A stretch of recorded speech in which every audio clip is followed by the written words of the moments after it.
అందరికీ నమస్కారం. ఈరోజు మనం చెప్పుకోబోయే కథ అమ్మమ్మ ఇల్లు ముగింపు భాగం. కథలోకి వెళ్ళబోయే ముందు మీరు కనుక మన ఛానల్ని ఫస్ట్ టైం చూస్తున్నట్లయితే తప్పకుండా మన ఛానల్ని లైక్ చేయండి, షేర్ చేయండి, సబ్స్క్రైబ్ చేయండి, బెల్ ఐకాన్ క్లిక్ చేసి ఆల్ అనే బటన్ని ప్రెస్ చేయడం మర్చిపోకండి. కథని ఎక్కడ స్కిప్ చేయకుండా వినండి. మరి కథలోకి వెళ్ళిపోదామా?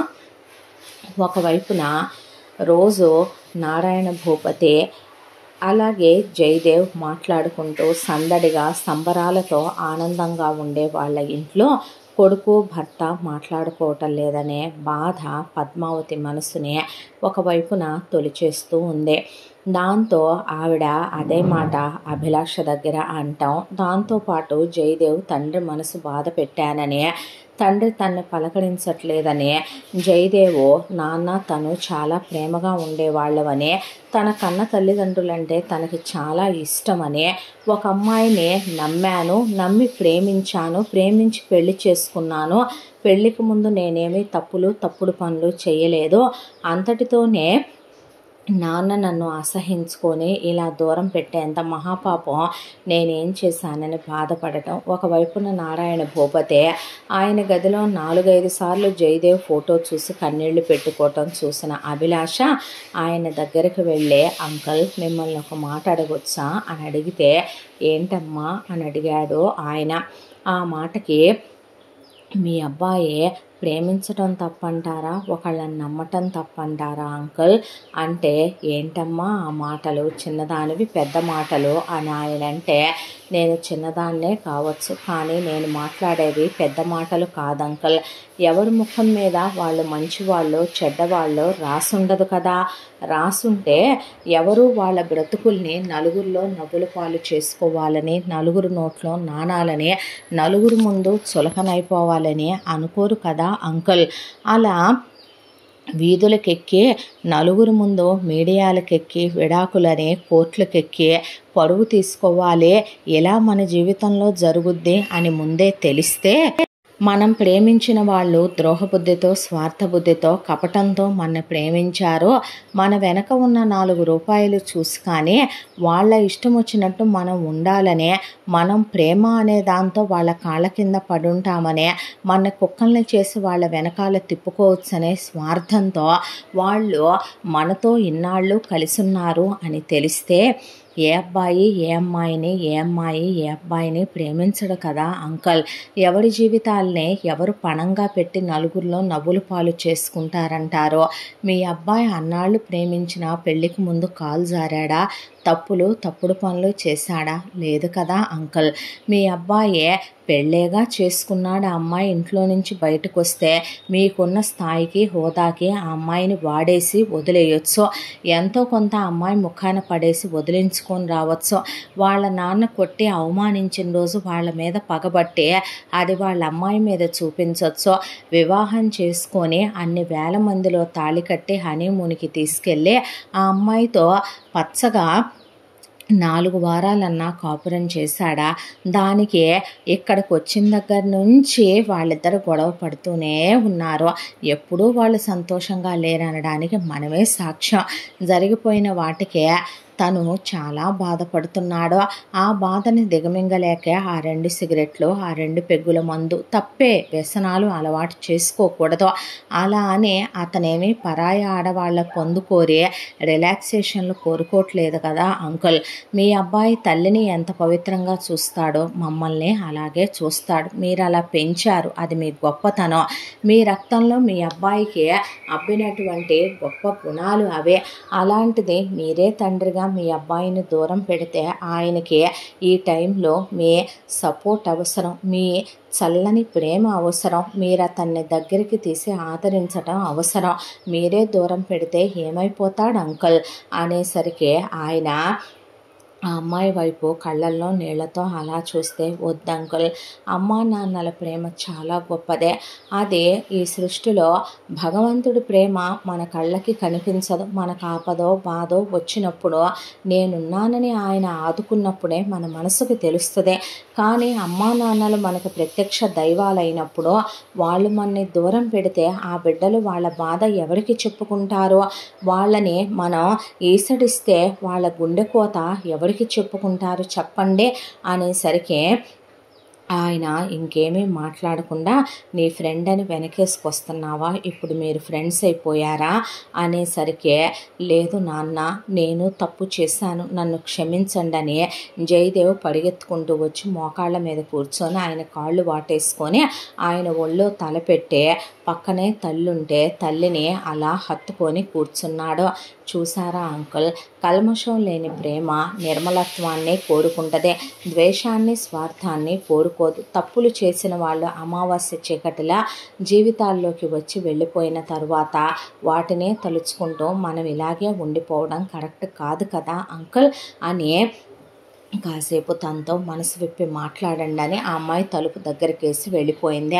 ఆ అమ్మాయి సంస్కారం, ఆ అమ్మాయికి ఉన్న ఉన్నతమైనటువంటి విలువలు ఇవన్నీ చూసినటువంటి ఆవిడ నీకు అభిలాషనిచ్చి పెళ్లి చేయాలనే నిర్ణయం తీసుకున్నాం జయదేవ్. అమ్మాయిది నీది జాతకం కూడా వేదాంత శర్మ గారికి చూపిస్తే అసలు ఇలాంటి మహర్జాతకం ఇంత బాగా ఇద్దరిది కలవటం అనేది చాలా అరుదైన విషయం అన్నారా. నువ్వు తండ్రిగా నా మాట తీసేయను అనేటట్టయితే ఆ అమ్మాయికి నా అనేవాళ్ళు ఎవరూ లేరు. మా కూతురని ఆ పిల్లని తీసుకొచ్చాం. కోడలే కూతురు అవుద్ది అనుకుంటే అంతకన్నా ఆనందం మాకు మరొకటి లేదు. నువ్వు నీ నిర్ణయాన్ని తెలియజేసి ఆమోదించి ఆ అమ్మాయిని పెళ్లి చేసుకుంటే మాకు అంతకన్నా తృప్తి ఆనందం మరొకటి కలగదు అని ఆయన అన్న మాటకి తనంటే నాకు అభిమానం, గౌరవం, విలువ, ప్రేమ ఉన్నాయి నాన్న. నేనే తన్ని ఇష్టపడుతున్నాను. ఒక అమ్మాయిలో ఏ ఐడియల్ క్వాలిటీస్ ఉండాలో నా భార్యగా ఉండాలని కోరుకున్నానో అవన్నీ తనలో ఉన్నాయి. నేనే మీతో ఏ విషయం అని ఆయన అంటే తనని నేను ఇష్టపడుతున్నాను నాన్న, ఆ విషయమే చెప్పాలనుకున్నాను అన్న తర్వాత సరే ముందైతే పద్మ అమ్మాయితో నువ్వు మిగతా విషయాలు మాట్లాడంటే ఆవిడ ఆ అమ్మాయితో మాటల్లో మాటగా అమ్మ మీ కులం ఏంటో తెలుసా నీకు అంటే తెలుసా అంటే ఇది మా కులం, ఇది మా గోత్రం అని కూడా చెప్పింది. ఆయనకి చెప్తే పెద్ద కులగోత్రాల్లో పుట్టిన పెళ్ళే, వంశ ప్రతిష్ట చరిత్ర ఉన్న పెళ్ళేననుకుంటా. ఇలా ఎందుకైపోయిందో ఏంటో అనుకున్నాడు ఆయన. అనుకున్న తర్వాత వేదాంత శర్మ గారి దగ్గరికి వెళితే దైవేచ్ఛ నారాయణ భూపతే, జరగాల్సినవి జరిగే తీరతాయి. ఇప్పుడు ఆకాశంలో ఒకేసారి 2 చందమామలు ఎదురవబోతున్నాయి. ఆ 2 చందమామల్లో ఒక చందమామ అస్తిత్వాన్ని పూర్తిగా కోల్పోబోతోంది, ఒక చందమామే శాశ్వతంగా ఉండబోతోంది. దాని పక్కన అభిలాషే ఎప్పటికీ ఉండిపోద్ది. అలాగే ఒక మారణ హోమం జరగబోతుంది. ఏ అబద్ధం ఏ నిజమైతే నువ్వు దాచావో అదే బట్టబయలయ్యే సమయం రాబోతోందే. కాకపోతే నిమ్మళంగా ఉండు. నీ నోటి వెంట ఆ నిజాన్నే ఎప్పటికీ నర్మగర్భంగానే ఉంచాలని నువ్వు కోరుకున్నావు కాబట్టి నీ భార్యకి నీ బిడ్డకి మాత్రం అది ఎప్పటికే తెలియనివ్వనంత రహస్యంగానే మిగిలిపోనివ్వు అని ఆయన చెప్పాడు నారాయణ భూపతికి. ఆయన ఏం మాట్లాడకుండా వచ్చేశాడు. ఆ తరువాత నారాయణ భూపతి పద్మావతి కలిసి అభిలాషని పిలిచి జయదేవ్ వాళ్ళ ముందే మోకాళ్ళ మీద కూర్చొని డైమండ్ రింగ్తో అభిలాషకి ప్రపోజ్ చేసి నువ్వంటే నాకు చాలా ఇష్టమని, నా జీవితంలో గడిచిపోయిన గతం నీ దగ్గర నేనేమీ దాయలేదని, నిన్ను ప్రాణం కన్నా ఎక్కువగా ప్రేమిస్తున్నానని, ఇద్దరం పెళ్లి చేసుకుందామని, నా గురించి నీకు బాగా తెలుసనే, నాకు ఎంత ఆవేశం వచ్చినా కోప్పడటం రాదనే, ఆడదాని మీద చెయ్యెత్తి కొట్టడమో ఆడదాన్నే తోలనాడి బూతు మాటలు అనడమో నాకు రాదనే, కట్టలు తెగేంత ఆవేశం నా తల్లిదండ్రుల్ని అన్నప్పుడే స్వాతి మీదైనా నేను చేయి చేసుకోవాల్సి వచ్చిందని, లేదంటే ఒక ఆడదాని మనసు గాయపరిచేంత దిగజారిపోయిన మనిషిని నేను కాదని జయదేవ్ అభిలాషకి ప్రపోజ్ చేసి తన మనసులో మాట చెప్పాడు. పద్మావతి నారాయణ భూపతి చూడమ్మా, నువ్వు మా ఇంటి కోడలివైతే అంతకన్నా ఆనందం ఇంకొకటి ఉండదు తల్లి. మాకు నిన్ను గుండెల్లో పెట్టి చూసుకుంటామమ్మా, నెత్తి మీద పెట్టి చూసుకుంటాం. ఒకరోజు అనుకోని ఒక ప్రయాణంలో అనుకోని అతిథిగా మా జీవితంలోకి వచ్చావు. మా ఇంట్లో నువ్వు ఒక మనిషిగా కలిసిపోయావు. మా కన్న బిడ్డలాగా ఉంటూ మా మంచి చెడు చూసుకుంటున్నావు. నువ్వైతేనే మా తరువాత ఈ కుటుంబాన్ని పరువు ప్రతిష్టల్ని కాపాడగలవనే వేదాంత శర్మ గారు కూడా మీ ఇద్దరి జాతకాలు కలిశాయనే, మీ ఇద్దరి బంధం ఏనాడో దేవుడు ముడివేసిందనే, మీరు ఇలా 100 ఏళ్ల పాటు కలిసే ఉంటారని ఆయన కూడా చెప్పారు. ఏమంటావు తల్లి అని అడిగిన తర్వాత వాళ్ళమ్మ చెప్పిన మాటలు గుర్తొచ్చాయి. ఆ రోజు చంద్రకళ అన్న మాటలో, నువ్వు వెళ్ళిపో అమ్మ, నీ బ్రతుకు నువ్వు బ్రతుకో, నీకంటూ ఒక మంచి జీవితం ఏర్పడిన రోజున నీకు నచ్చిన వాడిని, నువ్వు మెచ్చిన వాడిని చూసి నువ్వు వివాహం చేసుకో, నీ జీవితాన్ని పిల్లా పాపలతో చల్లగా పండించుకో, నేను ఎక్కడ ఉన్నా ఎలా ఉన్నా ఒక 20 ఏళ్ల వరకు నువ్వు వచ్చి కనపడకో, సమస్యలన్నీ పరిష్కారం అయిపోతాయి అనే.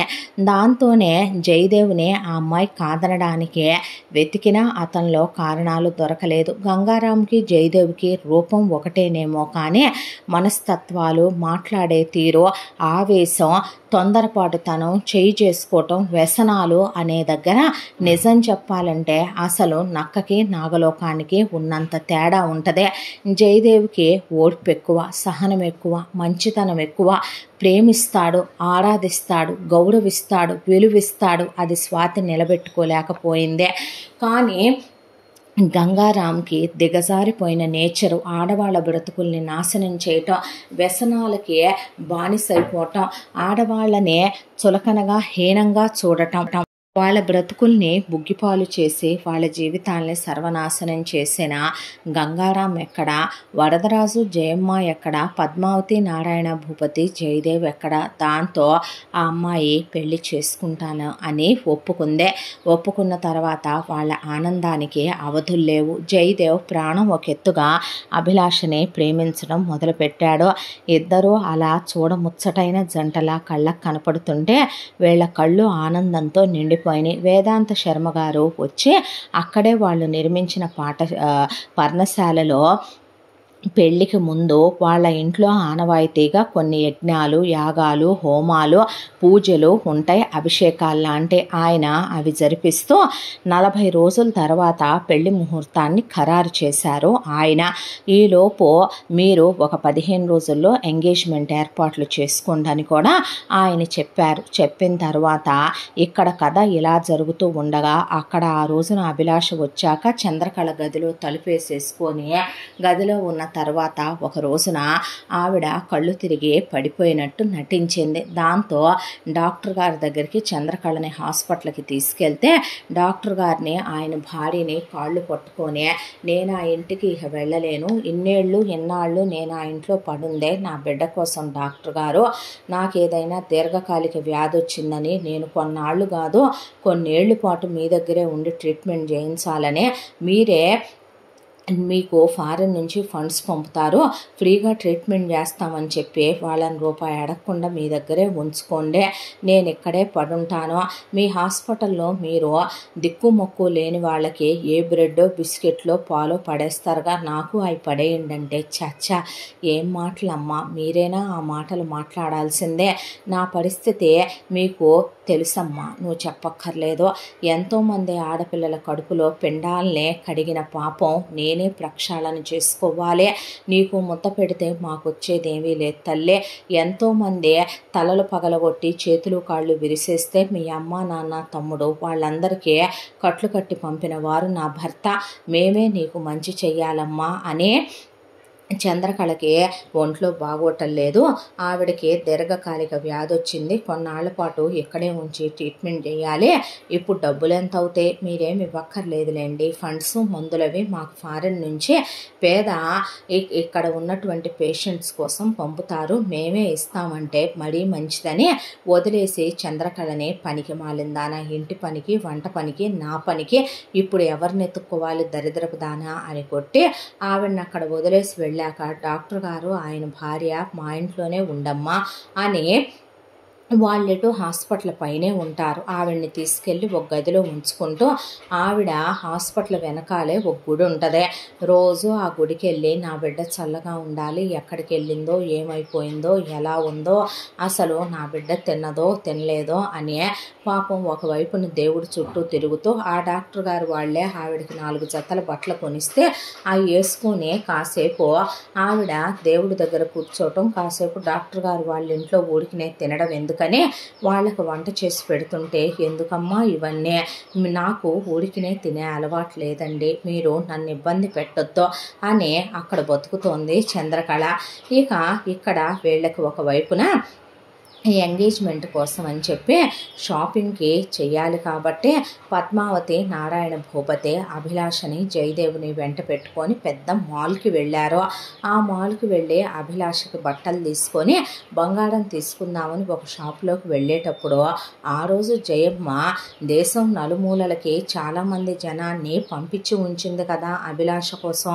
అందులో ఒకడు ఆ మాల్కి వచ్చి సినిమా చూసి వెళుతూ వాడు అభిలాషని చూశాడు. చూసిన వాడి పక్కన ఎవరూ లేకపోవడంతో వాడు తొందరపడి ఫైర్ అయితే ఏమవుద్దో అని మౌనంగా ఉండి అభిలాషని వెంబడిస్తూ వెళ్ళి అభిలాష గురించి వివరాలు కనుక్కుంటే ఆ అమ్మాయి అభిలాషేనని, ఇక్కడికి వచ్చి వీళ్ళింట్లో ఆశ్రయం పొందిందని, ట్రైన్లో వీళ్ళని కలిసిందని, ఆ తర్వాత వాళ్ళ అబ్బాయికి ఇలా ఒక అమ్మాయితో విడాకులైందని, వాళ్ళ అబ్బాయికి ఇచ్చి అభిలాషను వాళ్ళు పెళ్లి చేసుకుందాం అనుకుంటున్నారని, పెళ్లి ముహూర్తాలు కూడా ఖరారైపోయినాయి అని, ఎంగేజ్మెంట్ ముహూర్తం ఖరారైపోయిందని, ఇంకో 10 రోజుల్లో ఎంగేజ్మెంట్ చేసి ఆ తర్వాత నెల రోజుల్లో పెళ్లి చేయబోతున్నారని వాడు తెలుసుకొని మొత్తం వివరాలన్నీ జయమ్మకి, వరదరాజుకి, గంగారాంకి ఫోన్ చేసి చెప్పాడు.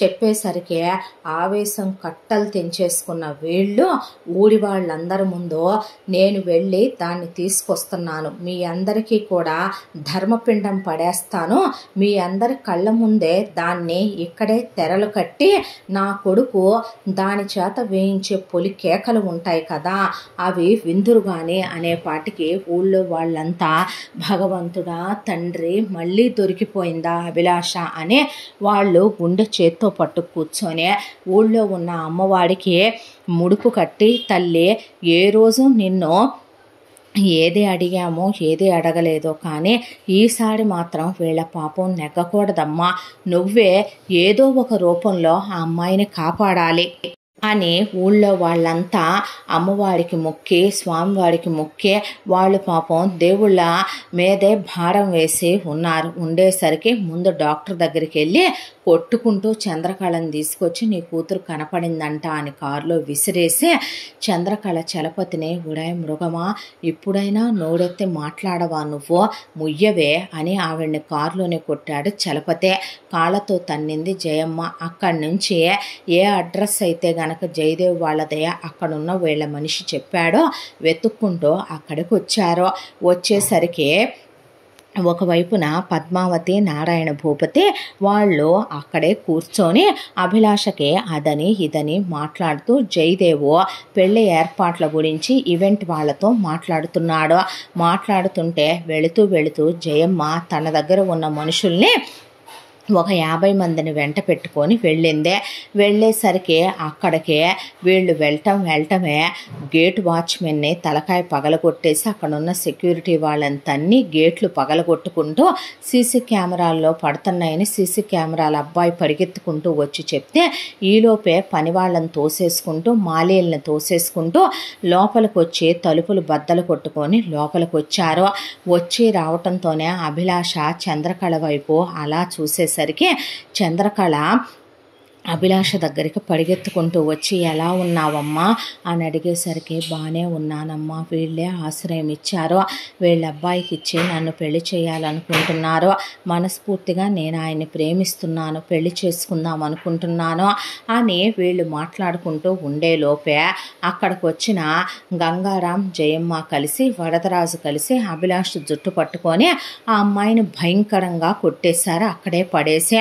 దాంతో అడ్డొచ్చిన పద్మావతి పద్మావతిని తోసేసి నారాయణ భూపతి కాలర్ పట్టుకునేసరికి గంగారాం అప్పటి వరకు ఈవెంట్ వాళ్లతో పై ఫ్లోర్లో ఉండి ఫోన్ మాట్లాడుతున్న జయదేవ్ కింద గొడవ వినే గబా గబా దిగొచ్చి ఆ షర్టు పట్టుకున్న గంగారాం అటు తిరిగి ఉండేపాటికి లాగిపెట్టి కొడితే గంగారాం వెళ్ళి కింద పడ్డాడు.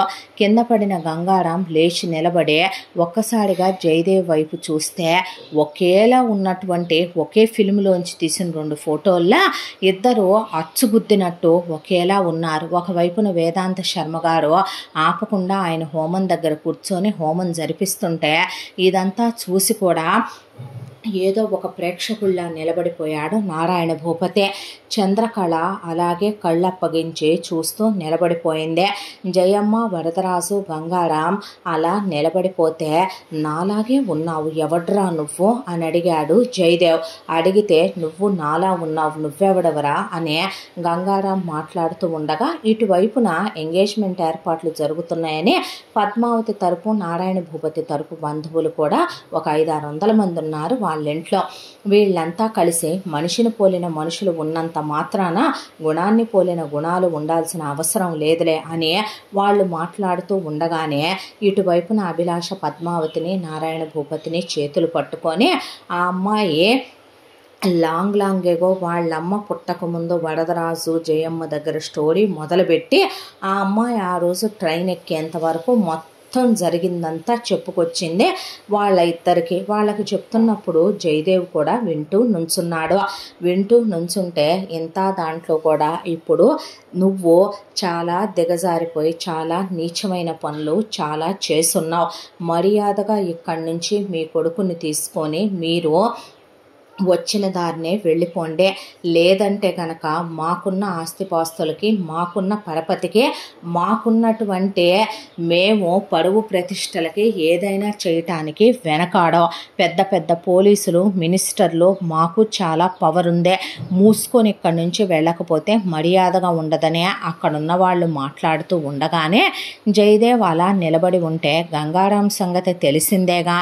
ఆవేశంతో ఊగిపోతూ జయదేవ్ని ఆ అమ్మాయి నేను ప్రేమించానని, నా భార్యని నేను పెళ్లి చేసుకోబోతున్నానని, జరిగిందేదో జరిగిపోయింది, మీరు వెళ్ళిపోతే మంచిదని మాట్లాడుతూ ఉండే లోపే జయదేవుని కొట్టాడు గంగారాం. ఆ తర్వాత 1 దెబ్బకి 2 దెబ్బలకి 3 దెబ్బలకి ఊడుకోగలరు కానీ ఇక తట్టుకోలేని జయదేవ్ కూడా ఆ అబ్బాయి ఏమీ నపుంసకుడు కాదు, బృహన్నల కాదు, గేఫెలో కాదు.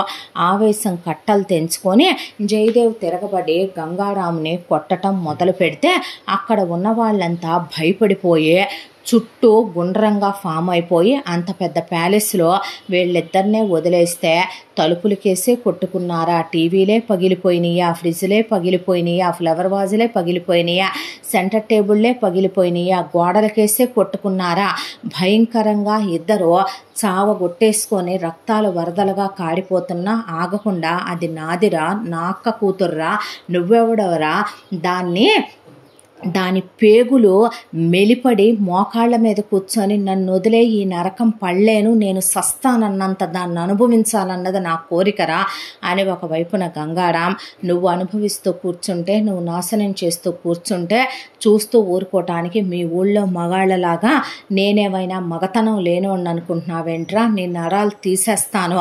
నేనెవరో తెలుసా, నారాయణ భూపతి వర్మగాడే కొడుకుని, పద్మావతీదేవి గారి కొడుకుని, జయదేవ్ భూపతి వర్మ, ఎవరనుకుంటున్నావురా నన్ను అని జయదేవ్ కూడా తిరగబడే గంగారాంని నేను ప్రేమించిన నా అభిలాష, తను కూడా నన్ను ప్రేమించిందే, నేను తనతో ఎంగేజ్మెంట్ చేసుకొని పెళ్లి చేసుకోబోతున్నాను, నా గుండెల్లో గుడి కట్టి ఆరాధించి చూసుకుంటాను తన్ని, నేనెందుకు వదిలేస్తానురా తన్నని ఇద్దరూ కలిసి భయంకరంగా కొట్టుకోవటం మొదలుపెట్టారు. ఆ తర్వాత ఒకళ్ళని ఒకళ్ళు ఇలా చెత్త కొట్టేసుకోవటం మొదలుపెట్టాక జయమ్మ, వరదరాజు మనుషులు మీదకు రాబోతే ఈలోపు నారాయణ భూపతి దగ్గరున్న మనుషులు ఇరిసేసి నుంచోబెట్టారు వరదరాజుని, జయమ్మని. ఆ చుట్టుపక్కల మనుషులనైతే ఎక్కడ జాయింట్లు ఎరగొట్టి నుంచోబెట్టారు. ఈలోపు ఎట్టకేలకి 4 గంటల సేపు వీళ్ళు కొట్టుకోవటం కంప్లీట్ అయ్యాక జయదేవ్ తొక్కేశాడు గంగారాంని. గంగారాం లేవలేక పడిపోయాడు. ఆ తరువాత మా కొడుకుని మేము తీసుకెళ్తాము, నీ అంతు చూస్తానురా నేను, అది నా మనవరాలు, నా కూతురు నీ కొడుక్కిచ్చి చేసుకుంటావా అనే నారాయణ భూపతి మీదకి జయమ్మ వెళ్ళేసరికి పద్మావతి లాగి పెట్టి కొట్టి, ఆయన ఎవరో తెలుసా, నా భర్త, విలువ లేకుండా ఆయన్ని మాట్లాడావంటే తల పగలగొట్టేస్తాను జాగ్రత్త, అమ్మో నా కొడుకుని పట్టుకొని నీ కొడుకు అలా కొడతాడంటే అలా అంటాడంటే అని పద్మావతి తిరగబడిపోయేసరికి వరదరాజుకు ఆల్రెడీ జాయింట్లు బ్రేక్ అయిపోయి అలా నిలబడిపోయి చలపతిని విరిచేసి పడేశారు వాళ్ళు.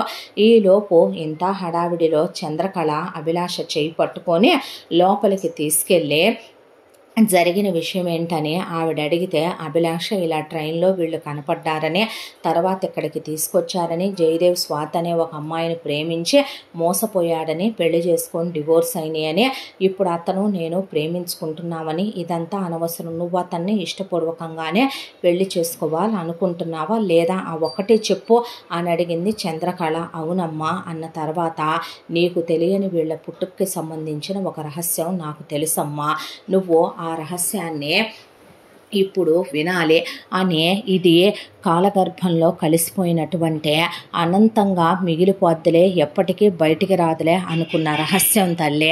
వీళ్ళిద్దరూ వేరువేరు కాదు, వీళ్ళిద్దరూ ఒకే తల్లి కడుపున పుట్టిన ఇద్దరు అన్నదమ్ములమ్మ.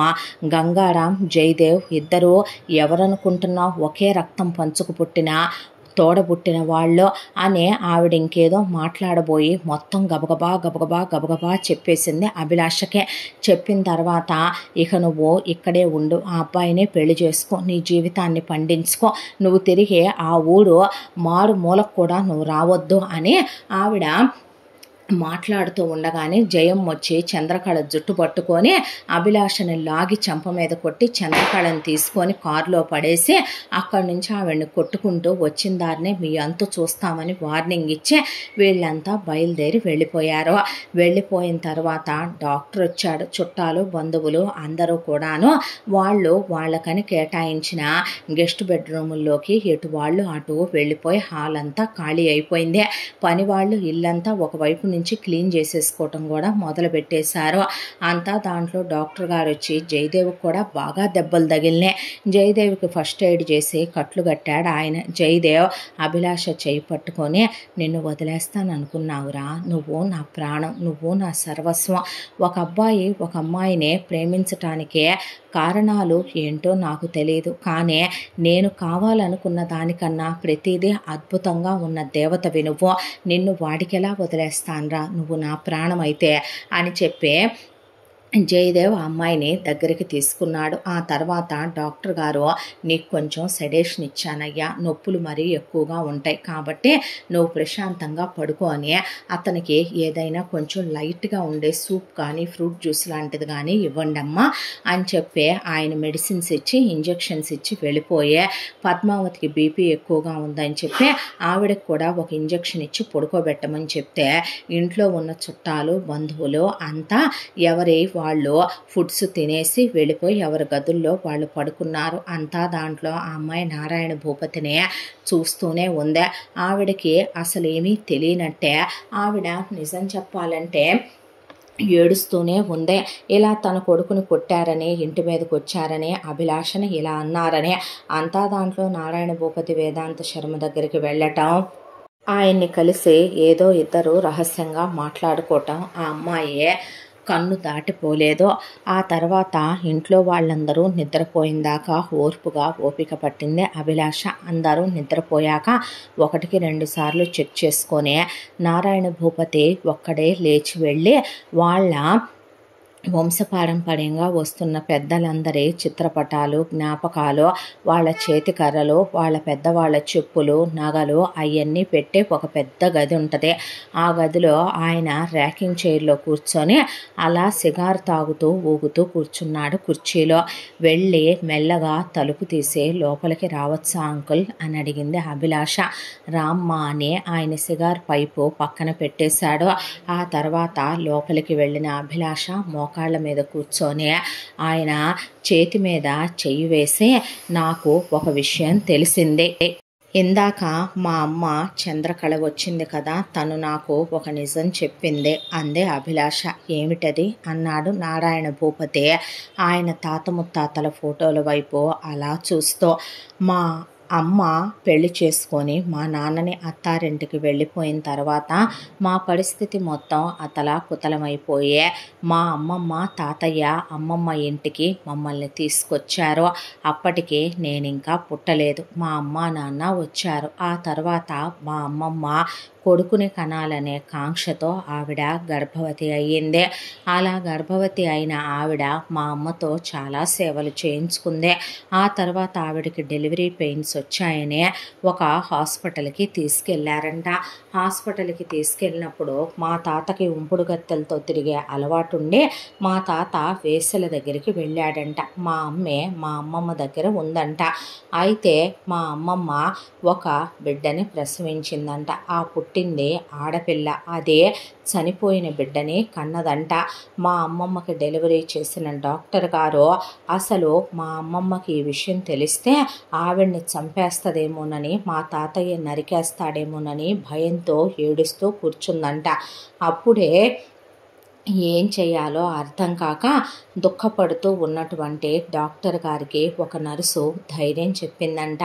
ధైర్యం చెప్పి బయట ఎవరో ఒక ఆయన చెత్త కుప్పలో ఒక బిడ్డని గుడ్డల్లో చుట్టి విసిరేసి వెళ్ళాడు అని ఒక బిడ్డని ఎత్తుకొని తీసుకొచ్చి డాక్టర్ అమ్మ ఒళ్ళో పెట్టిందంట. ఆ బిడ్డని తీసుకొచ్చి మా అమ్మమ్మ పొత్తిళ్లలో పడుకోబెట్టిందంట డాక్టర్ గారు. ఆ అబ్బాయే గంగారాం. మా అమ్మమ్మ తాతయ్యకి పుట్టిన మా అమ్మకే వీళ్ళ గుణాలు రాలేదు కాబట్టి అతనికి కూడా వీళ్ళ గుణాలు రావనే మా అమ్మ అనుకుందంట. కానీ కాలచక్ర ప్రవాహంలో వీళ్ళ పెంపకం ప్రభావం కొంత అయితే అతనికి ఏ ప్రభావం అతని మీద పడిందో తెలియదు. కానీ అతను లోక కంటకుడుగా, దుర్మార్గుడుగా, నీచుడుగా తయారయ్యాడా అమ్మా అని అడిగేపాటికి ఆ అమ్మాయి ఆయన వైపు అలా చూసి, నిజం చెప్పాలంటే ప్రతి తల్లిదండ్రులకి కూడా చాలా వరకు వాళ్ళ బిడ్డల గుణగణాలు ఏంటనేవి ఏదో ఒక రూపంలో తెలిసేలా చేస్తాడు దేవుడు. మీ అమ్మ అక్కడి వరకు చెప్పింది. అంతేకాదు, గంగారాం, జయదేవ్ గారు అన్నదమ్ములు అని కూడా మా అమ్మ చెప్పింది. ఒకేలా ఉన్నారు, వీళ్ళిద్దరూ వేరువేరు కాదు, ఒకే రక్తం పంచు పుట్టిన వాళ్ళని చెప్పిందే. నిజమా అంకుల్ అన్న తర్వాత ఆయన అమ్మాయి తల మీద చెయ్యేసి నిమిరి ఆయన లేచి నిలబడ్డాడు. నిలబడిన ఆయన, నేను నిన్నడిగిన ప్రశ్నకి నువ్వు సమాధానం చెప్పలేదే. గంగారాం లోకకంటకుడుగా, దుర్మార్గుడుగా, దుష్టుడుగా, స్వార్థపూరితుడుగా, నీచుడుగా, వ్యసనపరుడుగా తయారయ్యాడా లోకకంటకుడుగా అని అడిగితే అవును అని నేను మీకు ఇందాక చెప్పాను కదా, అలా తయారయ్యాడో. మా అమ్మ తోడబుట్టిందని లేకుండా మా అమ్మని కొట్టడం, నన్ను చెరచబోవటం, ఎంతోమంది ఆడవాళ్ళ జీవితాలు నాశనం చేయటం ఇలా చేస్తూ ఉన్నాడో. ఇలాంటిదే జరుగుద్దనేనమ్మా ఆ రోజునే ఈ తండ్రి మనసుని రాయి చేసుకొని వాడు పోతాడని పురిట్లో వాణ్ణి గొంతు నులిమి చంపేయలేక తీసుకెళ్ళి వాడి చిన్నప్పుడే వాణ్ణి కుప్పతొట్టిలో విసిరేసి వచ్చాను. తప్పేనని తెలుసు, తండ్రిగా అలా చేయకూడదని తెలుసు. కానీ తరతరాలుగా యుగయుగాలుగా వేదాంత శర్మగారే వంశస్థులే మాకు జాతకాన్ని చూసి జోస్యాన్ని చెప్తారు వాళ్ళు. మా అమ్మకి 5 కొడుకులు పుడతారు, అందులో 4 పోతారు, నేను ఒక్కడనే బ్రతుకుతానని చెప్తే అలాగే బ్రతికాను. అలాగే మా ముందు అన్ని తరాల్లో మాకు ఒక్కొక్కళ్ళే వారసులుగా ఉంటారని చెప్పి మా జాతకాల్లో జరిగే ప్రతి మంచి చెడు గురించి వాళ్ళే చెప్తూ ఉంటారు. అలా నాకు వివాహం జరిగిందే. నా తల్లిదండ్రులు ఒక యాక్సిడెంట్లో మరణిస్తారని చెప్తే అదిగో ఆ ఫోటోలో ఉన్న మా అమ్మ నాన్నలు అలాగే మరణించారు. మీ ఆంటీ చాలా మంచిదే. ఆ తరువాత గర్భవతి అయ్యింది పద్మావతి. పొట్ట బాగా పెరిగిందే. ఆ తరువాత పద్మావతికి పురుట్నొప్పులు వచ్చాయని చాలా పెద్ద హాస్పిటల్కే తీసుకొని వెళుతున్నానని వేదాంత శర్మ గారికి చెప్తే ఎప్పుడూ లేనిది ఆయన నేను వస్తున్నానని బయలుదేరి వచ్చారు. బయలుదేరి వచ్చేసరికి నొప్పులు మరీ పెరిగిపోయినాయి పద్మావతికి. దాంతోనే మీ అమ్మమ్మ ఏ హాస్పిటల్కి అయితే వచ్చిందో ఆ చిన్న హాస్పిటల్ రోడ్డు పక్కనే ఉండేసరికి నాకు వేరే ఆప్షన్ లేక కారు అటు తిప్పేయాల్సి వచ్చింది. దాంతో ముందు పద్మావతి నొప్పులొచ్చే నానా నరకం పడి చిత్రవద అనుభవించే 5 గంటల తరువాత పద్మావతి ముందుగా గంగారాముని ప్రసవించింది.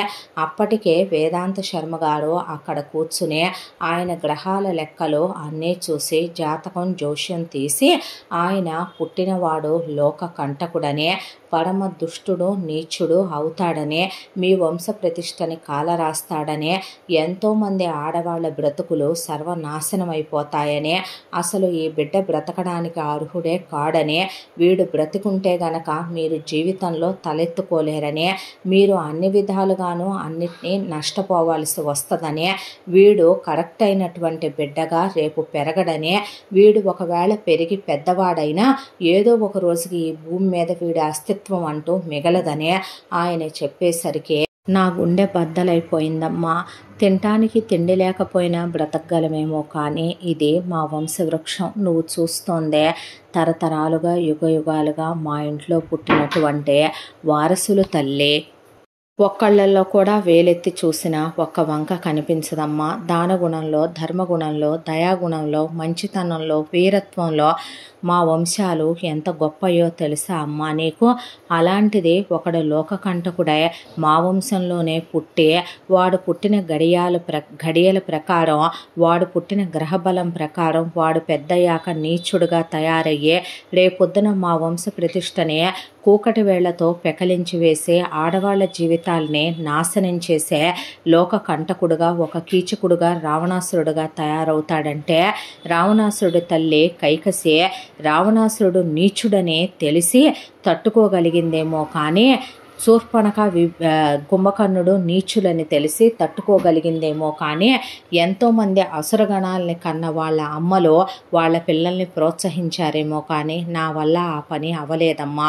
తప్పని తెలుసు, పాపమని తెలుసు, గొంతు నులిమి నేను చంపేయలేకపోయాను. కాబట్టే ప్రాణం దేవుడికే అంకితం అనుకోనే వాడిని గుడ్డల్లో చుట్టి తీసుకెళ్ళి ఒక బుట్టలో పెట్టి పక్కనే చెత్తకుండి ఉంటే ఆ బాస్కెట్ని అక్కడ వదిలేశాను.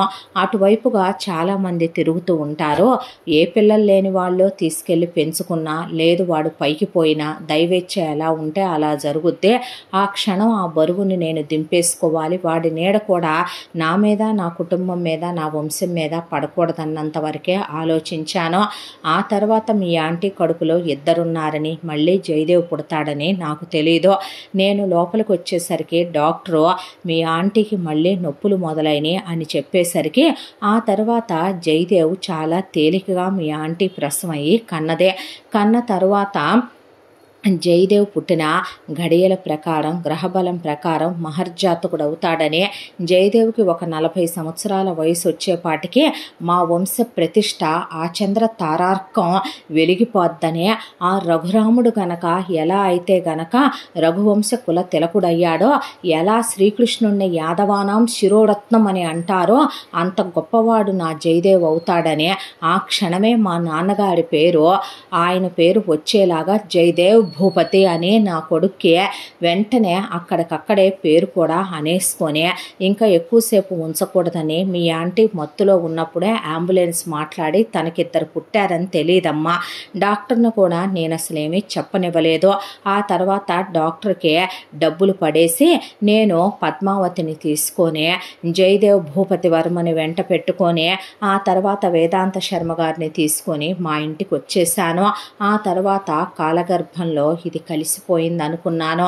మళ్ళీ తిరిగి వాడే లోకకంటకుడుగా మీ జీవితాల్లోకి ప్రవేశించే, మీ అమ్మమ్మ తాతయ్య పెంచిన పెంపకం తప్పని మీ అమ్మ అనుకోవటానికి లేదమ్మా. ఎందుకంటే అదే అమ్మా నాన్నల కడుపున కాదా మీ అమ్మ పుట్టిందే.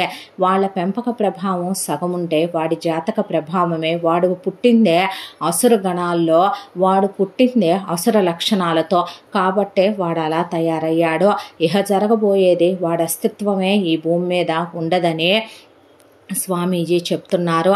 ఏది ఏమైనా, ఏది ఎలా జరిగినా నేను ప్రాణాలతో ఉన్నంత వరకు, నువ్వు ప్రాణాలతో ఉన్నంత వరకే ఈ నిజం బయటికి రాకూడదు. గంగారాం జయదేవ్ పద్మావతి కొడుకులేనని బయటికి తెలియకూడదు. మీ ఆంటీ ఎంత అమాయకురాలో అంత పిల్లల పిచ్చిది కూడానమ్మా. ఒకవేళ వీళ్ళిద్దరూ ఒకే తల్లికి తండ్రికి పుట్టారని తెలిస్తే జయదేవ్ తోడబుట్టిన వాణ్ణి వదిలి ఉండలేడు, మీ ఆంటీ కొడుకుని వదిలి ఉండలేదు. వాణ్ణి తీసుకొని వచ్చిన మరుక్షణమైన అలాంటి నీచుణ్ణి నేను ప్రాణాలతో ఉండనివ్వను. ఈ వయసులో నేను వాణ్ణి చంపి జైలుకి వెళ్ళే అప్రతిష్ట తీసుకురావాలంటావా? ఈ విషయం నువ్వు ఇక్కడితోనే మర్చిపోతావా? నాకు మాటివ్వు. ఇక్కడ ఉన్న తరతరాల ఈ ఇంటి కోడళ్ల సాక్షిగా, వంశ ప్రతిష్ట సాక్షిగా, ఇక్కడ ఉన్న నా కులదేవం ఆ ఈశ్వరుడి సాక్షిగా నాకు ప్రమాణం చేసి చెప్పు అనేసరికి ఎవరికి చెప్పను అంకుల్ అని ఆ అమ్మాయే మాటిచ్చింది. ఆ తర్వాత అభిలాషకి జయదేవ్కి గ్రాండ్గా ఎంగేజ్మెంట్ అయిపోయిన తర్వాత వీళ్ళ గ్రాండ్గా పెళ్ళైపోయి ఫస్ట్ నైట్లు అయిపోయి హనీమూన్లకు వెళ్ళొచ్చి జయదేవ్ ఆఫీస్కి వెళ్ళొస్తూ అభిలాష పద్మావతితో నారాయణ భూపతితో కలిసి ఆ ఇంట్లో ఒక కోడలిగా, ఇప్పుడు ఆ అమ్మాయి ఒక యజమానురాలుగా, భర్త ఆ అమ్మాయిని ప్రేమిస్తుంటే ఒక మగాడి ప్రేమలో ఆడది ఇంత ఆనందంగా ఉండగలదా అని ప్రేమంటే ఏంటో తెలియకుండానే తన తల్లి జీవితం తెల్లాడిపోయిందే. అదే ప్రేమంటే ఏంటో తెలియకుండానే తన జీవితంలో కొన్నేళ్లు గడిచిపోయాయి. కానీ భగవంతుడు తను ఏ జన్మలో చేసుకున్న అదృష్టమో జయదేవ్ లాంటి భర్తను ఇచ్చాడో, ఇలాంటి వాడి ప్రేమనా కాదనుకొని వెళ్ళిపోయింది స్వాతి అనే ఆ అమ్మాయి నవ్వాలో ఏడవాలో తెలియక అంతా దాంట్లో అభిలాష దిగులు ఒక్కటే, అమ్మాయి ఎలా ఉందో ఏమైపోయిందో అనే. ఇక ఇక్కడ కథ ఇలా సంతోషంగా ఆనందాల మధ్య సంతృప్తిగా ఉంటే నిజాన్ని ఎప్పటికీ బయటకు రానివ్వకుండా మరుగున పడిపోయేలాగా చేసేయాలని ఆయన అడిగినట్టుగానే అభిలాష మౌనం వహిస్తే స్వామీజీ వేదాంత శర్మ గారు అభిలాషని రమ్మనమని చెప్పి త్వరలోనే మీ అమ్మ నీ దగ్గరికి చేరుకుంటుందమ్మా, వైధవ్యంతో శాశ్వతంగా మీ అమ్మ నీతోనే ఉంటదే. అత్తగారి హోదాలో ఈ ఇంట్లో నీ భర్తకి ఒక తల్లిలా, నీకు నిన్ను కన్న తల్లిగా సర్వ హోదాలతో ప్రశాంతంగా మనశ్శాంతిగా నీ పిల్లల్ని చూసుకుంటూ సంతృప్తిగా ఉంటది అని చెప్పేసరికి ఆ అమ్మాయి అసలు ఏమీ మాట్లాడలేదు. ఆ తర్వాత ఆయన జయదేవుని పిలిచి, నీ అదృష్టం కొద్దీ నీకు ఆ అమ్మాయి భార్యగా దొరికిందే. త్వరలో నీకు కమల పిల్లలో 2 మగపిల్లలు పుట్టబోతున్నారు. చాలా గొప్ప ఘడియల్లో పుట్టబోతున్నారు. చాలా గొప్ప అదృష్టవంతులు జాతకులు కాబోతున్నారు. నీ భార్య నువ్వు చాలా ప్రేమగా అన్యోన్యంగా ఉంటారు. నీ బిడ్డల్ని ప్రయోజకులుగా నువ్వు పెంచుతావు. మీ వంశం ఆచంద్ర తారార్కం వెలిగిపోద్దే అని చెప్పి ఆయన ఆ తర్వాత నాకు హిమాలయాలకు వెళ్ళే పనుందని చెప్పి ఆయన అక్కడి నుంచి బయలుదేరి వెళ్ళిపోయాడు.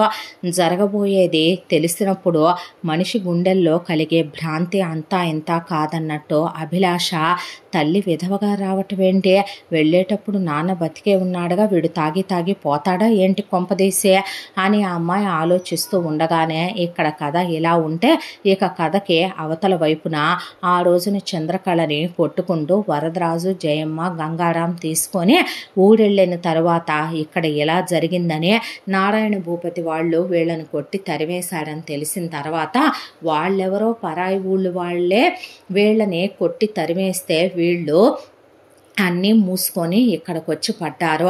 అలాంటిది ఈ ఊళ్ళో ఎంతమంది ఉన్నాం, మన తల్లులు చెల్లెళ్ళు పెళ్ళాలు కూతుళ్ళు అంతమంది బ్రతుకులు నాశనం చేసేసారు వీళ్ళ కుటుంబం. వీళ్ళని మనమెందుకు ఈ ఊళ్ళో ఉండనివ్వాలి అని చంద్రకళని వదిలేసే చలపతితో సహా వరదరాజు జయమ్మ గంగారాంని రాళ్లు పెట్టి కొట్టి తరిమి ఆ ఊరు నుంచే గెంటేసి వెలేశారు ఆ ఊళ్ళో వాళ్ళు. దాంతో జయమ్మ వరదరాజు ఇక ఇంట్లో ఉన్నటువంటి బంగారం ఇంట్లో ఉన్నటువంటి డాక్యుమెంట్లు తీసుకొని అక్కడి నుంచి సిటీకి వచ్చేసారు. సిటీకి వచ్చేసి ఒక బ్రోకర్ని పట్టుకొని ఆ ఊళ్ళో ఉన్నటువంటి వాళ్ళ ఇల్లు వాకిళ్ళు స్థలాలు పొలాలు మొత్తం అమ్మేసుకున్నారు. ఆ డబ్బులు మొత్తం చెప్పాలంటే కొన్ని వందల కోట్లు వచ్చాయి జయమ్మకి, వరదరాజుకి. వచ్చిన తర్వాత పెద్ద ఐరన్ సేఫ్ లాకరు ఎక్కడ కొన్నా అంత భద్రంగా ఉండదనే దాంతో ఐరన్ షాప్ వాడికి ఆర్డర్ ఇచ్చి హెవీ గేజ్తో ఒక ఐరన్ సేఫ్ లాకర్ చేయించి ఆ లాకర్లో ఆ బ్యాగులన్నీ పెట్టేసింది జయమ్మ.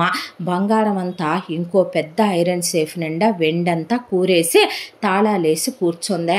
ఇంత దాంట్లో కూడా గంగారాంని జయదేవ్ కొట్టాడనే, గంగారాం అనుభవించకుండా అభిలాష చేజారిపోయిందనే దాంతో గంగారాంకి ఉన్న దరిద్రమైన అలవాటు జయమ్మ చిన్నప్పటి నుంచి నేర్పింది ఏంటంటే, వీడు ఏ ఆడపిల్లల జీవితాలైతే నాశనం చేస్తాడో కాలరాస్తాడో వాళ్ళందరి నగ్నంగా ఫోటోలు వీడియోలు తీసుకొని బెదిరించమని చెప్పుద్దే.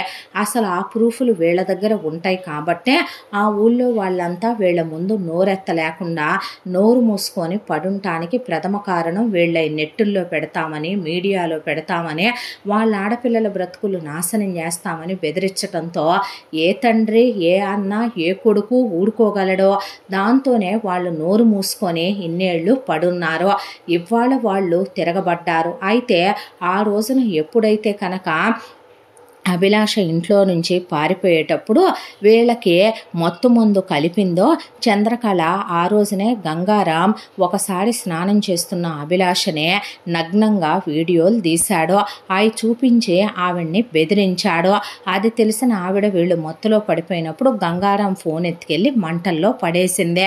దాంతో అక్కడికి ఆ ప్రూఫ్లు పోయినాయని ఆవిడ ప్రశాంతంగా ఊపిరి పీల్చుకుంది. కానీ పగతో రగిలిపోతున్న గంగారాం జయదేవ్ కొట్టింది పదే పదే గుర్తు తెచ్చుకుంటూ తన ల్యాప్టాప్లోకి వెళ్ళి ఆ తర్వాత ఎక్కడో ల్యాప్టాప్లో సేవ్ చేశాడో అవన్నీ గుర్తు తెచ్చుకొని మరి వెనక్కి వెళ్ళి ఊళ్ళో ఉన్న అంతమందే ఆడవాళ్ళందరే, వాళ్లతో పాటు అభిలాషవే ఆడపిల్లలు నగ్నంగా ఉన్న వీడియోలు, తను మానభంగం చేస్తున్న వీడియోలు, వాళ్ళు బట్టలు లేకుండా ఉన్న వీడియోలు, వాళ్ళ ఫోటోలు మొత్తం కలిపి పెన్ డ్రైవ్ల్లోకి బయటికి తీశాడు.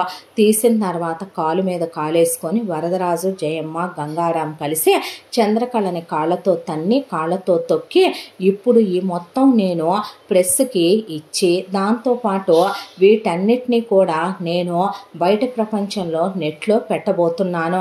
ఇప్పుడు కూడా నీ కూతుర్ని ఏలుకుంటాడా వాడు? నేను నీ కూతుర్ని మొత్తం చూసేశాను కదే. ఏ ఊడైతే మా అందరినీ రాళ్లతో తరిమి తరిమి కొట్టారో ఆ ఊళ్ళో ఉన్న వాళ్ళ చెల్లెళ్ళు, పెళ్ళాలు, అక్కలు, అమ్మలు, ఇందులో అందరూ ఉన్నారు, బంధువులు, చుట్టాలు, ఆడయన్నే. వాటన్నిటి బ్రతుకులు వెళ్ళే మొగుళ్ళతో కాపురాలు చేసుకోగలవా? గంటకొస్తావా, రోజుకొస్తావా అని అడుగుతారు. ఒక్కో దాని బతుకు ఏం చేస్తానో చూడవే అని ఆవిడ్ని చితగ్గొట్టి రేపే వెళ్ళి వీళ్ళందరి బ్రతుకులు బట్టబయలు చేస్తానంటే చేసేయరా అని వరదరాజు, జయమ్మ అంటం పక్కన పెట్టి చలపతి కూడా ఒళ్ళు కొవ్వెక్కి బరితెగిచ్చే ఆ రోజు అది అలా వెళ్ళిపోయింది. అది వెళ్ళిపోయిందని వాళ్ళు కొట్టారు. ఇక్కడికి వస్తే ఊళ్ళో వాళ్ళు తరిమేశారు. బామ్మర్దే ఏమీ తగ్గొద్దు నువ్వు అని చెప్పాడు. కనీసం కూతురని కూడా లేకుండా మొగుడు కూడా అలా మాట్లాడేసరికి గుండెలు మండిపోయినటువంటి చంద్రకళ ఒకే ఒకటి రాత్రిపూట వీళ్ళందరికీ వంట చేయాల్సిందే ఆవిడే కాబట్టి చేసి ఆవిడ దగ్గర ఇంకా సగం మత్తు మందు మిగిలే ఉంది. ఆ మిగిలిపోయిన మత్తు మందు మొత్తం ఫుడ్లో కలిపేసి వీళ్ళకి తిని వీళ్ళు ఒళ్ళు మరిచి నిద్రపోయేటప్పుడు ఆవిడికి ఆ రూపాయి మీద కూడా ఆశ కలగలేదు. ఎందుకంటే ఎంతోమంది ఆడవాళ్ళ తాళ్ళు తెంచి వాళ్ళ బిడ్డల బ్రతుకులు నాశనం చేసి వాళ్ళ జీవితాలు సర్వనాశనం చేసి సున్నాలు యాడ్ చేసి పేదవాళ్ళ రక్తంతో సంపాదించిన డబ్బులవే ఆవిడ కావాలనుకోలేదు. కానీ వీళ్ళని ప్రాణాలతో ఉంచకూడదు. వీళ్ళని ఎలా ఉంచితే తన కూతురు ఒక్కదాని బ్రతుకు కాదు, తన కూతురుని అల్లుడు ఏలుకోవచ్చు అంత ప్రేమించాడు కాబట్టి, లేదా ఏ ఫారెన్కో వెళ్ళిపోవచ్చు. కానీ మిగతా ఆడపిల్లలందరి జీవితాలు ఏమైపోతాయి? అందరూ మగాళ్ళు అంత పెద్ద హృదయంతో ఉంటారా? ఆడపిల్లల్ని ఏలుకునేంత గొప్ప హృదయులా కాదు. కాబట్టే ఆవిడ ఇలాంటి లోకకంటకుల్నే ఉంచటం ప్రమాదమని నిర్ణయించుకొని గ్యాస్ సిలిండర్లు వరుసగా ఓ 10 ఉన్నాయి, మొత్తం ఫుల్గా ఉన్నాయి. అన్ని గ్యాస్ సిలిండర్లు లీక్ చేసేసి ఆ తర్వాత ఒక 2 గంటలు గ్యాస్ అంతా పోయేంత వరకు సైలెంట్గా బయట కూర్చొని అగ్గిపుల్ల గీసి వేసేసి వచ్చింది లోపల.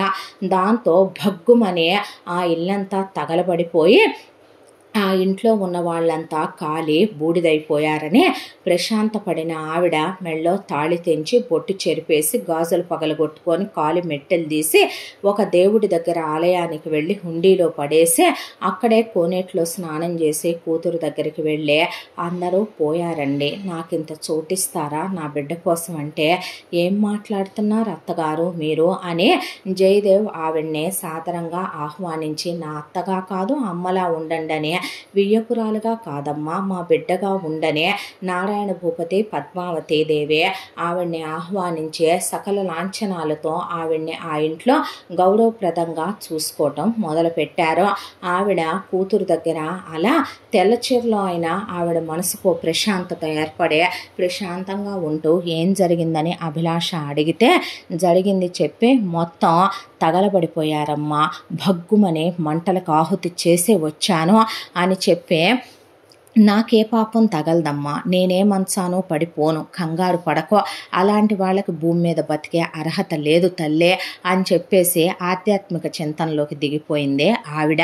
కరెక్ట్గా అదే టైంకి అభిలాష గర్భవతి అయ్యి ట్విన్స్ ఉన్నారు కడుపులో అని తెలిసే ఆశ్చర్యపోయారు నారాయణ భూపతి పద్మావతి దేవి. ఆ విషయం జయదేవికి తెలుసు కాబట్టి జయదేవు ఆ అమ్మాయిని చాలా కేర్ఫుల్గా చూసుకుంటూ బిడ్డ గర్భవతి అయిందని మనసు ప్రశాంతంగా ఉంచుకోమ్మా, అనవసరమైన ఆలోచనలో ఆలోచించొద్దు, చీకట్లోనే కలిసిపోయిందమ్మా, 2 చందమామల్లో ఒకటే మిగిలిందే, ఒకటే పూర్తిగా భూమి మీద దాని అస్తిత్వాన్నే లేకుండా చేసేసుకుందమ్మా అని చెప్పి ఆ అమ్మాయి ప్రశాంతంగా ఉంటూ వీళ్ళ రోజులు ఇక్కడ ఇలా గడిచిపోతూ ఉండగా ఇక అటువైపుకి వెళ్తే ఆ రోజు చంద్రకళ గ్యాస్ సిలిండర్లో పేల్చి వచ్చిన తర్వాత ఆ ఫ్రిక్షన్కి బయట వరండాకి దగ్గరగా పడుకొని ఉన్నటువంటి గంగారాం ఎగిరి వెళ్ళి బయట రాళ్లల్లో పడ్డాడు. అక్కడి నుంచి దొర్లుకుంటూ వెళ్ళిన గంగారాంకి మొహం అంతా కూడా ఛిద్రమైపోయి చెక్కుకుపోయింది, తలకి బలమైన గాయాలైనే. ఆ తర్వాత పోలీసులు వచ్చి ఇదంతా ఫైర్ యాక్సిడెంట్ అయిందని కేసు రాసుకొని శవాలు ఆల్రెడీ బుగ్గు అయిపోయి ఎక్కడో కళేబరాలుంటే వాటిని కలెక్ట్ చేసుకొని వాళ్ళు తీసుకెళ్తూ ఉండగా ఎవరైనా ప్రాణాలతో ఉన్నారేమోనని అక్కడికి ఒక అమ్మాయి నర్సు కరుణ అనే అమ్మాయిని కూడా తీసుకొచ్చారు. అక్కడ వెతుకుతూ ఉంటే అంతా దాంట్లో గంగారాం కనపడ్డాడు. చూస్తే ప్రాణాలతో కొన ఊపిరితో ఉన్నాడు.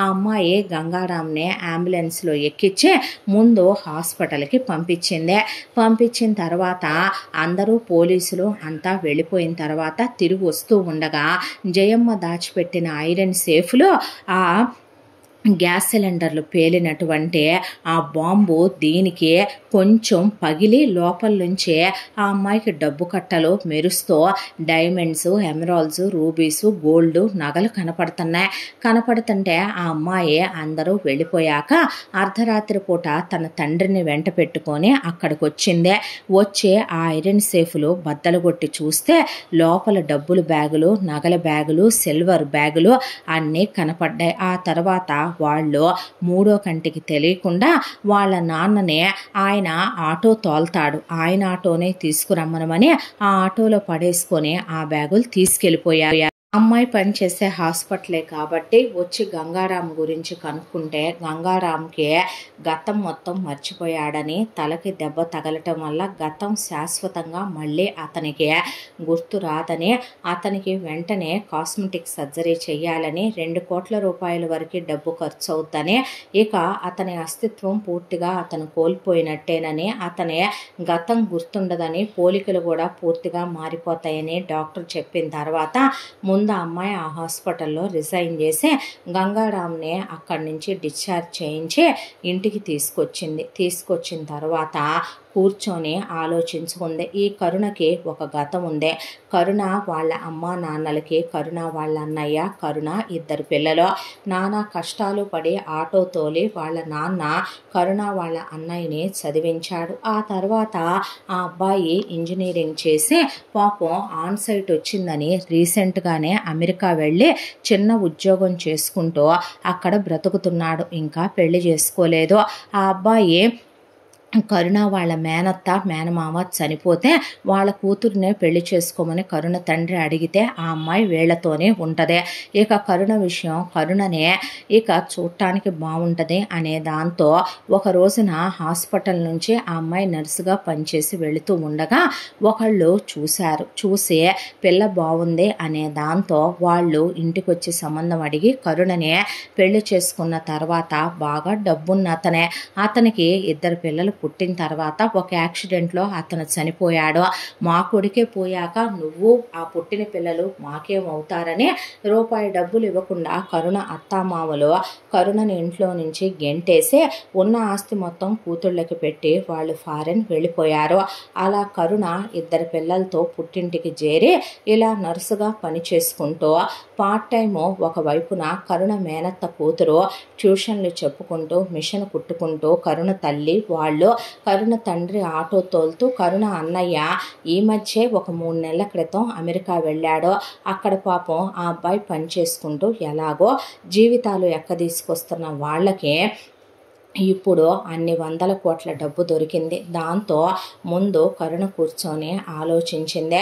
ఆ డబ్బులు మొత్తాన్ని కూడా డాలర్లోకి మార్చేసి ఆ గోల్డ్ సిల్వర్కి ట్యాక్స్ కట్టే ఇక్కడి నుంచి ముందు వాళ్ళ అన్నయ్య దగ్గరికి పంపించేసి ఇంటిల్లపాది ఫ్యామిలీ అంతా కూడా కరుణ, ఆ తర్వాత కరుణ 2 పిల్లలు చిన్న వాళ్ళు, ఒకళ్ళకి 7-8 నెలల వయసు ఉంటే ఒకళ్ళకి 1 సంవత్సరన్నర 2 ఏళ్ల లోపే వయసు ఉంటుంది. పిల్లల్ని తల్లి తండ్రిని తన మేనత్త కూతుర్ని వెంట పెట్టుకొని వీళ్లతో పాటు గంగారాముని కూడా తీసుకొని పాస్పోర్ట్లు వీసాలు అన్నీ చేయించుకొని అమెరికాకి వెళ్ళిపోయి గంగారాంకి అక్కడ అమ్మాయి ట్రీట్మెంట్ చేయించి ప్లాస్టిక్ సర్జరీ చేయించింది. ఇప్పుడు గంగారాం ముఖం ఇదివరకటి ముఖం కాదు, ముఖం మారిపోయింది. ఆ తర్వాత లేచిన గంగారాంకి ఆ అమ్మాయి ఒక్కటే చెప్పింది. వయసులో ఉన్న ఆ అమ్మాయిని చాలామంది కామాంధులు ఆ అమ్మాయిని లొంగదీసుకోవాలని, ఆ అమ్మాయి అందాన్ని అనుభవించాలని చాలామంది చూశారు. ఎంత అన్నా ఇప్పుడు అన్న పెళ్లి చేసుకోబోయే అమ్మాయి అమ్మ నాన్నలు ఉన్న ఆ అమ్మాయి బిడ్డలకి ఆ అమ్మాయికి ఒక మగతోడు కావాలి, ఆ అమ్మాయి జీవితానికి ఒక భర్త కావాలి. ఆ అమ్మాయికి గంగారాం గతం గురించి కానీ గంగారాం పుట్టుపూర్వత్రాల గురించి కానీ ఏమీ తెలియదు. కాబట్టి ఆ అమ్మాయి ఒక కథ చెప్పింది గంగారాంకి. నీ పేరు కేశవ్, నేను నీ భార్య కరుణని, వీళ్ళిద్దరూ మన పిల్లలు. ఒక యాక్సిడెంట్ అయ్యి నీకు మొహమంతా ఛిద్రమైపోయింది. మనం కోటీశ్వరులో. ఇతను మా అన్నయ్య, ఈవిడ ఈయన మా అమ్మ నాన్నలు, ఈ అమ్మాయి మా అన్నయ్య కాబోయే భార్య. ఈ పిల్లలిద్దరూ మన ప్రేమ గుర్తుగా పుట్టిన మన పిల్లలు అని చెప్పి పిల్లలకు కూడా గంగారాంనే డాడీ అని చెప్పింది. చెప్పిన తర్వాత అతనితోనే తీసుకెళ్ళి ఆ అమ్మాయి తెలియకుండానే కొంచెం మత్తులో ఉన్నప్పుడే మెళ్ళో తాళి కట్టించేసి నల్లబూసలు వేయించేసుకుందే. ఖాళీగా ఉండకూడదనే గంగారాం ఇప్పుడు కేశవ్గా మారిపోయాడు కాబట్టి గంగారాం చేత అక్కడ ఒక కెఫే పెట్టించింది. ఆ తర్వాత కొంత డబ్బు తన అన్నయ్య చేసుకోబోయే అమ్మాయికి ఇచ్చింది. వాళ్ళు ఒక వ్యాపారం పెట్టుకున్నాడు. తల్లిదండ్రుల్ని తనతోనే ఉంచుకుంది. ఆ అమ్మాయికి పిల్లలు లేకుండా ఆపరేషన్ అయిపోవటం వల్ల గంగారాం దృష్టిలో ఇప్పుడు కరుణ తన భార్య. ఏ గతము గుర్తులేదో. గంగారాంని ఇప్పుడు ఎవరు చూసినా అది చంద్రకళ, అభిలాష, నారాయణ భూపతి, జయదేవ్, పద్మావతి ఎవ్వరూ గుర్తుపట్టలేరు. ఎందుకంటే గంగారాం అస్తిత్వమే లేదు ఇప్పుడు. అతని ముఖం అతనిది కాదు, అతని గతం అతనికి గుర్తులేదు.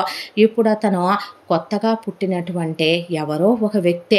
అతనికి ఇప్పుడు భార్యగా కరుణ, పిల్లలుగా కరుణ పిల్లలు, అత్తమామలుగా కరుణ తల్లిదండ్రులు. నాకెవరూ లేరు, మీ అమ్మ నాన్న యాక్సిడెంట్లో పోయారు, వాళ్ళకి నువ్వు ఒక్కడవే కొడుకువే, మనిద్దరం ప్రేమించి పెళ్లి చేసుకున్నామని కరుణ చెప్పిన ప్రతి నిజాన్ని నమ్మేశాడు గంగారాం. డబ్బుల్ని జాగ్రత్త చేసుకుంటూ భగవంతుడి జీవితంలో అందరికీ ఇలాంటి అవకాశం ఇవ్వడం, అతని వల్ల నాకు ఈ డబ్బు కలిసి వచ్చినందుకు అతనికి నేను జీవితాంతం భార్యగా అతనిలో సగమై అతనికి తోడుగా ఉండాలనుకుంటున్నాను. నాకు మగదిక్కు కావాలి, నా బిడ్డలకి తండ్రి అనే అండ కావాలి. కాబట్టే అతన్ని నా సొంతం చేసుకున్నాను. నేను చేసింది తప్పు, స్వార్థం కాదనే భగవంతుడి ముందు ఆ అమ్మాయి తనకు తానే నచ్చ చెప్పుకున్నాక వేదాంత శర్మ గారు చెప్పింది బహుశా ఇదేనేమో. అస్తిత్వాన్ని కోల్పోతాడని చెప్పారే తప్ప ప్రాణం పోద్దని గంగారాందే ఆయన చెప్పలేదు. చేసిన మహాపాపాలన్నిటికీ వరదరాజు, జయమ్మ, చలపతి, చంద్రకళ చేతుల మీదగానే పోవాలని రాసుండే అలా పైలోకానికి పోయారు. మనం మంచి బుద్ధులు కలిగి ఉండకపోయినా పర్వాలేదేమో, మన వల్ల ఎవరికి నష్టాలు నాశనాలు జరగనివ్వకూడదు. అలా వీళ్ళు చెడింది కాక గంగారాంని చెడగొట్టి జాతక ఫలితం ఒక మనిషి మీద ఎంత ఉంటుందో కానీ దాన్ని మనం ఇంకా ప్రోత్సహిస్తూ ఉద్రిక్తపరచకూడదు. అలా చేస్తేనే గంగారాం లాంటి వాళ్ళు లోకకంటకులుగా తయారవుతారు.